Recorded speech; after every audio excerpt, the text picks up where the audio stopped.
Nakakaloka ang isiniwalat ni ang kabogable star na si Vice Ganda tungkol sa kapuso komedya na si Rufa May Quinto.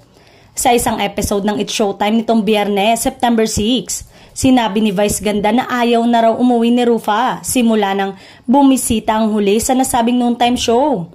Si Rufa May, nagmi-meeting yung mga staff kahapon, sabi nila.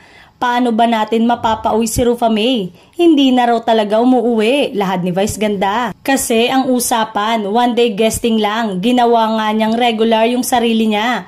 Araw-araw pumapasok siya, kaya nga nagmi-meeting. Paano natin mababayaran to, wika niya. At tila gusto pang sumagad ni Rufa dahil kahit linggo raw ay gusto niyang pumasok maski walang It's Showtime sa nasabing araw. Kinausap na nga siya, sabi baka raw pwedeng kahit Sunday umuwi ka na kasi wala kaming showtime. Hindi, may nakita raw siya. May studio raw na bukas ang ilaw. ASAP. Pupunta rin daw siya. Saad pa na ang kabogable star. Kaya hirit niya kay Rufa, pwede bang humingi na lang ng discount? Yes, oo, pero sige, pwede naman i-semi-regular, sagot ni Rufa na ikinatawanan na Vice Ganda.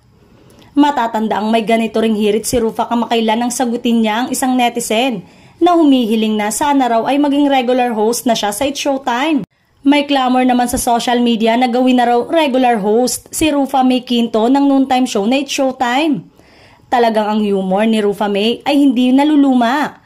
Hanggang ngayon, tanggap at natatawa pa rin talaga sa kanya ang mga manonood basta humirit na siya.